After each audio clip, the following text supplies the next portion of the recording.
안녕하세요. 축진먹입니다. 이적시장 가이드북 2편이고요. 이번 영상에서는 리버풀, 토트넘, 첼시의 1월 이적시장이 어떻게 될지 간단히 찍먹해보는 그런 영상이 될 것 같고요. 그럼 시작해보도록 하겠습니다. 일단 첫 번째, 리버풀이 역대급 이적시장을 보냈습니다. 그런데 리버풀이 아직까지도 해결해야 될 과제가 많이 남았습니다. 여름 이적시장에 한 번에 큰 폭풍이 있었죠. 지금 시점에서는 리버풀이 영입한 것들이 잘 맞아떨어지지 않는다, 이렇게 얘기가 나오고 있지만 그 당시에는 각 포지션 최선의 선택들을 거쳤습니다. 이삭도 리그 내에서 홀란드와 대적할 수 있는 유일한 자원이라고 평가를 받았고요. 헤르케즈 리그 베스트급 풀백, 에키티케 전 세계에서 노리는 어린 공격 자원, 프림퐁도 무패 우승의 멤버 중에 한 명이었고, 비르츠 말할 것도 없죠. 그러다 보니까 여러 선수들을 데려왔지만 또 생각보다 상체에 집중되는 모습들이 있으면서 이 조합적으로는 이 선수들이 잘 맞지 않는다는 것이 이번 시즌 초반에 많이 드러나곤 했습니다. 그리고 이제 살라 이슈도 팀 멘탈에 중간에 영향을 미치면서 여러 잡음들이 많았던 리버풀이에요. 지금 영상 찍는 시점 기준으로는 그래도 성적이 좀 그나마 안정화되고 있는 흐름이긴 합니다. 그리고 이제 최근 선수들의 늘어나는 부상도 큰 부담이 되고 있습니다. 레오니, 엔도, 조고메즈 이런 선수들이 부상인데 이사까지 최근에 큰 부상을 당하면서 리버풀은 또 스트라이커 한 명으로 시즌을 치러야 하는 상황입니다. 그런 상황에서 리버풀이 1월에 관심 있는 곳은 어디일까요? 일단 여전히 리버풀은 게히에 대한 관심은 이어지고 있습니다. 이제 게히가 이번 시즌 끝나면 FA 신분이 되거든요. 그런데 지금 팰리스가 게히가 엄청나게 중요한 자원이에요. 경험도 있을 대로 있고 또 오른발잡이지만 왼발도 되게 잘 쓰고, 그 다음에 유럽 대항전에 팰리스가 출전하고 있기 때문에 많은 선수가 필요합니다.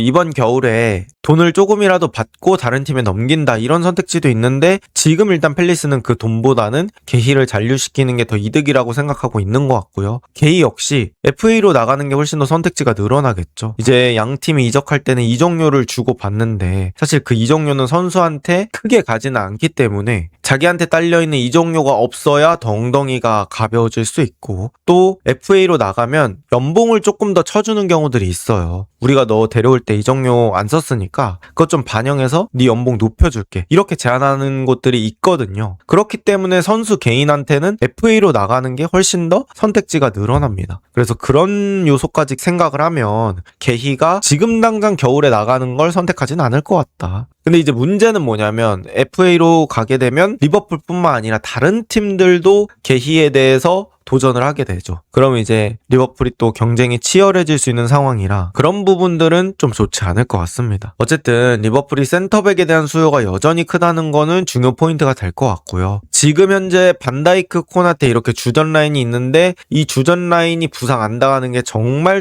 중요한 상황이다. 사실 전술 자체는 센터백이 리버풀에서 엄청난 부활을 받는 그런 위치는 아닌 것 같긴 해요. 센터백이 높은 위치까지 올라가서 전방 압박하고 스프린트 많고 이런 정도까지는 아닌데, 그러다 보니까 그나마 이 두 명으로 어떻게 버텨볼 수 있지 않을까라는 생각이 있긴 합니다. 특히 이제 반다이크 같은 선수는 오랫동안 리버풀에 있었고 한 번의 장기 부상을 제외하고는 부상이 많지 않았기 때문에 그런 걸 어느 정도 잘 조절할 수 있는 것 같아요. 그래서 리버풀 일단은 센터백에 대한 관심 계속해서 유지는 하고 있다. 그리고 이제 리버풀이 1월에 결정해야 될 것들이 있거든요. 일단 리버풀이 7명의 완전 이적을 포함해서 여름에 한 10명 정도 이적을 시킨 상황입니다. 급할 건 없죠. 하지만 이제 엘리엇이라는 좀 결정 요소가 남아 있어요. 엘리엇이 여름에 빌라로 임대 후 완전 이적 조항을 달고 이제 넘어갔습니다. 근데 이제 이 완전 이적의 조건이 10경기를 채워야 합니다. 10경기 채워야 3,500만 파운드의 이적료를 리버풀한테 지불하면서 완전 이적 조항이 발동이 되는데, 사실 에메리 감독이 이 엘리엇이라는 선수의 유형을 그렇게 좋아하진 않는 것 같고, 그런 상황에서 굳이 또 필요 없는 선수를 영입하기 위해 3,500만 파운드를 쓸 필요가 없잖아요. 그러다 보니까 10경기를 안 채우려고 하고 있는 것 같습니다. 만약에 이 10경기 조항이 없었으면 제가 생각했을 때는 엘리엇 엘리엇을 더 많이 출전시켰을 것 같아요. 로테이션으로. 근데 이 10경기 조항이 있다 보니까 엘리엇은 뛸 경기도 더 못 뛰게 되는 거죠. 그러면 엘리엇 입장에서는 이거 내가 이렇게 되면은 빌라에서는 거의 한 시즌 날리게 생겼는데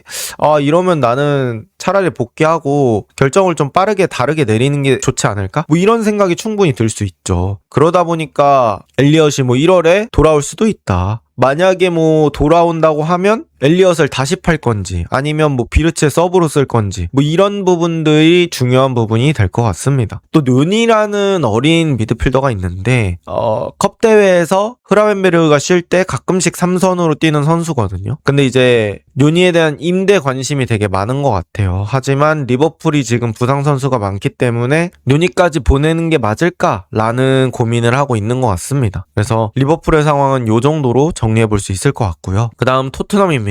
토트넘은 압박감을 되게 느끼고 있는 상태라고 볼 수 있겠습니다. 일단 큰 이유는 성적이죠. 다른 빅6에 비해서 아쉬운 성적, 또 경기력도 그렇게 좋지 않고 흐름 자체가 좋지 않습니다. 쿨루셉과 솔랑키, 메디슨이 없는 상황이고요. 공격진에서 만들어가는 플레이가 잘 안 되고 있다. 그리고 토트넘의 팀 컬러가 좀 불명확해진 느낌이 있는 것 같아요. 그리고 이제 레비에서 새로운 구단 수뇌부로 바뀌다 보니까 이 부분도 중요하겠죠. 이제 팬들은 레비에서 다른 수뇌부로 바뀌었어? 루이스 가문으로 바뀌었어? 그러면 좀 뭔가 새로운 거 보여줘야지. 이런 식으로 마음속에 요구가 있죠. 그 다음에 구단 수뇌부들도 오케이 우리 다른 거 보여줄게. 이런 마음이 있을 수 있기 때문에 또 빠른 시간 안에 보여줘야 된다는 그런 마음 때문에 압박감이 어느 정도 있는 것 같습니다. 그리고 이제 디렉터 파라티치도 이 피오렌티나 얘기가 나오고 있어요. 피오렌티나가 사실 지금 상황이 많이 안 좋기 때문에 거기도 좀 구단 쇄신을 하려는 것 같습니다. 그래서 피오렌티나 얘기 나오고 있고요. 이런 상황에서 토트넘이 가장 시급하게 느끼는 자리는 어딘지 한번 볼게요. 일단 저는 풀백 서브라고 생각합니다. 우도기가 지속적으로 부상이 있고 이제는 뭐 거의 유리몸이라고 해도 과언이 아닙니다. 그리고 일단 벤 데이비스가 돌아오면서 레프트백이 2명이 되긴 했습니다. 그리고 라이트백 2명까지는 어느 정도 맞춰진 상태는 맞거든요. 하지만 뭐 레프트백 벤 데이비스 우도기, 라이트백 스펜스 포로 이렇게 봤을 때는 레프트백 2명이 좀 부실해요.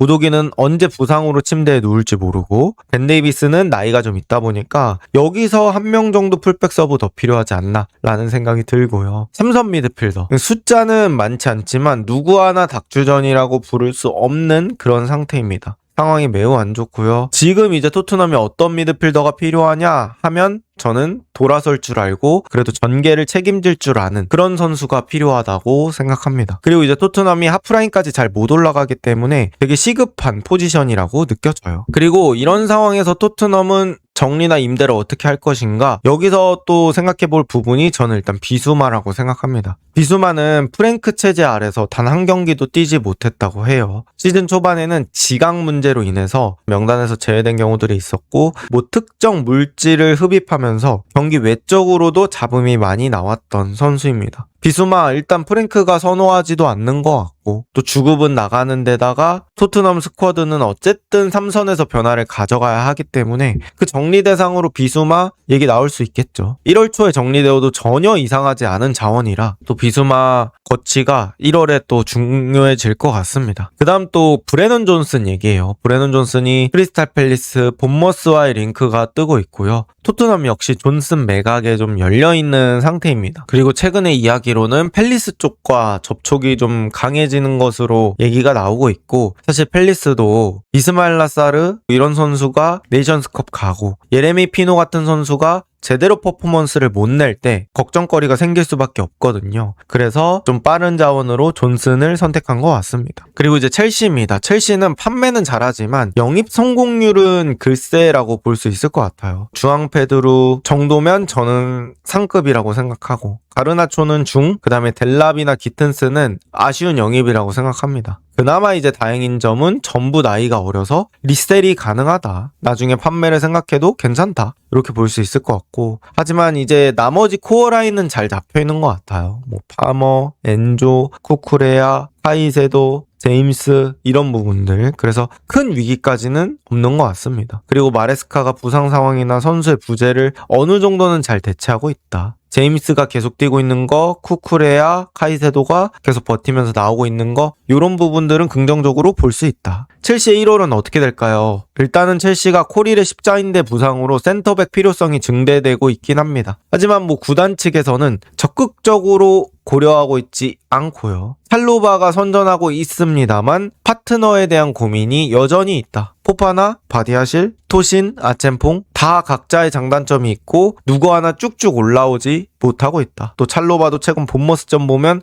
흔들리는 모습이 있어서 약간 토트넘의 삼성과 비슷한 느낌이 아닐까. 첼시 센터백들도 다 대부분의 선수가 좀 비슷비슷한 느낌. 거기에 그나마 이제 앞으로 키워볼 만한 코릴이 부상으로 빠지다 보니까 센터백은 여전히 불안한 상태라고 볼 수 있을 것 같고요. 근데 겨울에는 이제 움직이지 않는다는 게 여름에 한 번에 또 고민을 해볼 거라는 게 당장은 그 센터백 문제가 해결되지 않을 것 같습니다. 또 카이세도의 서브도 위태위태해요. 라비아나 이수구가 부상으로 나오지 못하는 상태에서 그나마 이제 철광인 카이세도가 계속 나오고 있고 마레스카의 전술적인 비틀기라고 하죠. 귀스토를 수비형 미드필더로 올린다든지 제임스를 올린다든지 이런 여러 가지 변화를 가져가면서 전술적인 비틀기를 하고 있습니다. 그래서 그런 보호가 그나마 있기 때문에 1월에 이적 없이 버틸 수 있는 게 아닐까라고 생각이 되고요. 첼시는 1월에 그래도 팔고 싶어하는 자원들이 있어요. 첫 번째 악셀 디사시입니다. 디사시는 좀 특이한 규정으로 지금 걸려 있거든요. 리그앙에서 한 팀이 디사시 임대를 원했던 것 같다라는 얘기가 나오고 있어요. 하지만 이제 첼시가 6개 외국으로 보내는 임대 슬롯이 다 찼습니다. 그러니까 외국으로 6명까지 임대를 보낼 수가 있나 봐요. 근데 이제 첼시는 위성 구단이 있잖아요. 스트라스부르라는 그 구단의 그런 임대 슬롯을 많이 활용하고 하다 보니까 전체적으로 6개가 다 찼다고 합니다. 그래서 만약에 해외로 디사시를 보내려고 한다면 그 6명 중에 1명을 복귀시켜야 된대요. 그러다 보니까 그 규정을 피해가려면 국내 이적만 가능하다고 합니다. 그래서 디사시를 국내로 또 임대시키려고 하는데 국내 팀들이 디사시를 그렇게 원하는 것 같지는 않아서 디사시 정리가 조금 애매해지는 상황인 것 같아요. 그 다음에 이제 라임 스털링인데 스털링은 일단 주급이 높아요. 30만 파운드. 엄청나게 고주급자인데 계약 기간은 1년 6개월 정도 남았고 게다가 나이는 94년생이라 다른 팀이 저 주급을 떠안으면서 데려가기에는 상당히 부담스러운 자원이죠. 그러다 보니까 이 스털링이 첼시에는 있지만 어떻게 처분을 못하는 거, 이 부분이 좀 부담스러운 부분이라고 볼 수 있겠고 타이릭 조지도 풀럼 완전 이적까지 얘기가 나왔습니다만 결국엔 빠그러졌고 임대로 다른 팀을 찾을 가능성이 있다 내지는 판매 가능성도 열려있다 정도로 첼시의 1월 이적 시장 보시면 될 것 같습니다. 과연 리버풀, 첼시, 토트넘 이 팀들의 이적 시장은 어떻게 될까요? 이번 영상은 여기까지입니다. 좋은 하루 보내세요.